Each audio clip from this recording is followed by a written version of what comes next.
My name's Bonnie Stewart, and I'm the Executive Director of the Connecticut Society of Certified Public Accountants. I'm here today to join in with the speaker before me, the electrical unions, to indicate our opposition to Senate Bill 9. Connecticut CPAs pay a fee of $565 a year for renewal. It's 6 times higher than the national average and significantly higher than anyone else in the Northeast. We, similar to what the electrical union was saying, we have mandatory CPE. In our case, it's 40 hours a year. We have experience requirements before we can become CPAs. There's just a lot we do to maintain our licenses. However, we don't have to have a license for most of the things that we do.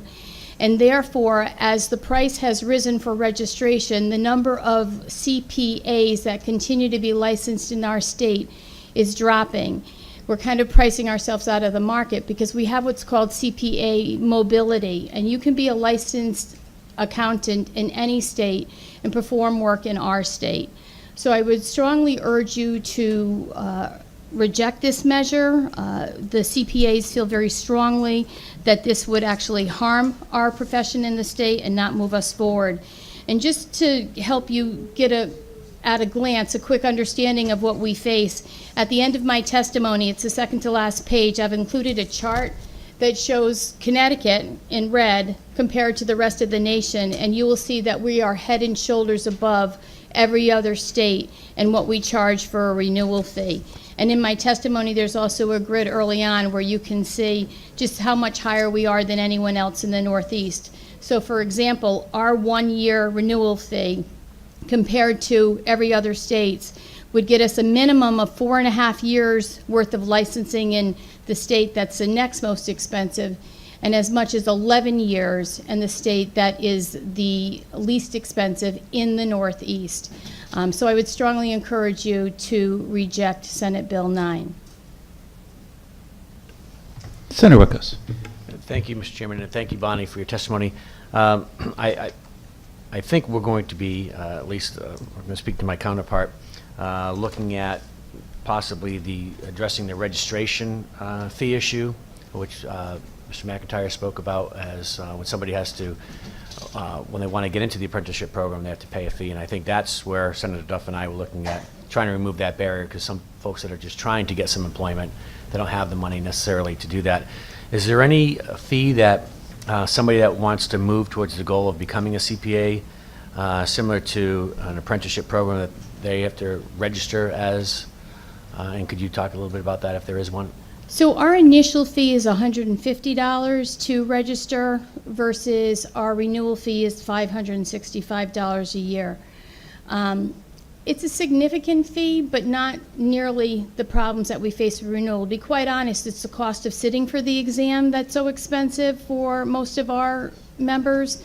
I would tell you the biggest challenge getting more CPAs is the fact that we require more than a bachelor's degree now. Most people don't realize that for accountants, but they have to have a minimum of 150 hours in order to become a CPA. You can start to sit for the exams before you've got the full 150.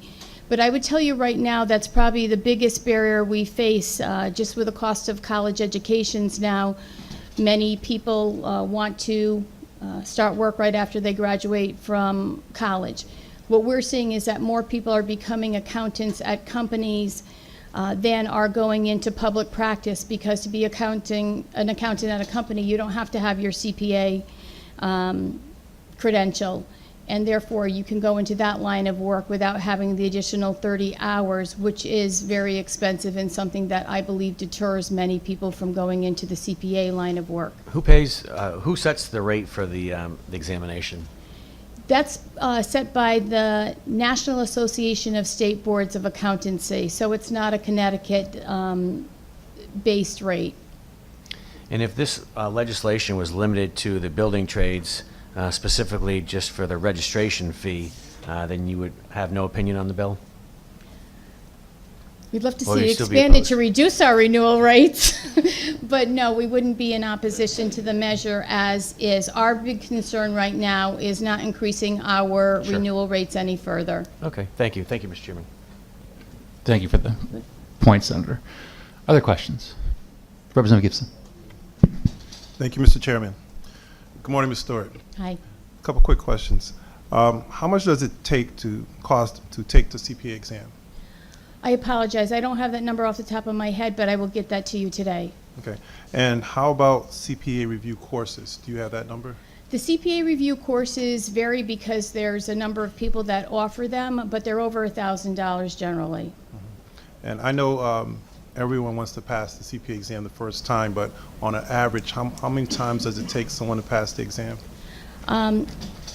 It ranges significantly from school to school and from state to state, but I will tell you that the number of people that pass it the first time, it's recently undergone significant changes, and it's a more expansive exam, I'm going to say now, than it was before. You actually have to show how you would apply the different concepts that you've learned. So if I gave you the rate, it would be the rate from the old exams. We don't have, I don't believe we even have 2 years full data yet. But I believe that for the average, I'm trying to look at all the schools together in the state, I'm going to say 50%. But let me circle back to you with a hard number on that too, because I know each of the schools versus the overall rate. Thank you, Ms. Stewart. Thank you, Mr. Chair. Thank you, Representative. Other questions? Representative Altobello.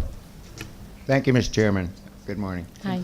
Under your CPA mobility, it appears you have reciprocity in 49 states. Yes. I'm not going to ask you who the 50th is. We're not one of them, which is so unusual because we're oftentimes the last one to get on board, and I said I wasn't going to ask. that's good. If I'm a current CPA in Connecticut, I work for a Connecticut firm, why wouldn't I just go to Springfield and renew my license there for $81 instead of $565? So we are finding that many Connecticut CPAs are now licensed outside of the state in addition to Connecticut, and don't use their, just because you do not have to be a CPA to perform a lot of the work that CPAs perform, so they only have to be a CPA for attestation purposes, or if they're saying I'm a CPA. But if you'll see, most accounting firms are now known as advisory firms because what they're doing has expanded so dramatically. So your question's a very good one. What we see is that people are opening offices in Springfield, in Providence, in New York. Most of the organizations that I would say mid-size don't only have multiple offices in Connecticut, but they're now making sure they get one over the border. It is something where I do believe we've priced ourselves a bit out of the market, and that's too bad. So the people that we're seeing grow at those advisory firms here in the state, the accounting firms that now refer to themselves as advisory, it's not necessarily the number of CPAs at those firms that are growing. We're seeing more of the IT people, the engineering people that don't have the same licensing issues. So if I wanted to perform attestation work in Connecticut, would I need this $565 fee? The only person who would have to have that fee was the person that signed the papers. So you will find that most of our younger CPAs are no longer licensed in Connecticut. They may be registered here, but they're no longer licensed because they're not the ones who signed the papers, and because it is such an expensive fee, it's a way for the firms to save money by just not having their people licensed. Instead, it is one of the firm partners that will be licensed and sign the papers. So they can do attestation work, they can't sign those papers.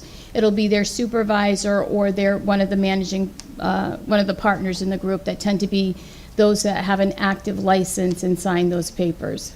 And lastly, do you have any idea how much we collect in this $565 fee annually? You know, I don't know any longer, but I will tell you, despite all the money you collect, none of it goes to the State Board of Accountancy, who oversees us. Thanks for the donation. Thank you, Mr. Chairman. Representative Acker. Thank you, Mr. Chairman. Good to see you. Quick question. Do you know if the how many licensed CPAs that we do have, and is that growing or lessening? So I can tell you how many registered CPAs we have, which is different than licensed. It'll be a combination of those who pay a flat fee because they've passed the exam, but they are not using their CPA credential in terms of attestation work, signing the papers or holding themselves out to be a CPA. They can do the tax work, et cetera, without saying it, and it's significantly less expensive. According to the Department of Consumer Protection's files, we have 12,000 CPAs in Connecticut right now. And they're just the ones that you say are registered, so the one, That includes registered, licensed, and so a lot of times when people retire, they'll go from having a license if they were a partner to being registered. They still want to be able to get back in the game if for whatever reason they want to serve on a board as a treasurer or anything like that. So we have 12,000 that are a combination of registered and licensed. thank you, Mr. Chairman. Thank you. Other questions? Thank you very much. You're welcome.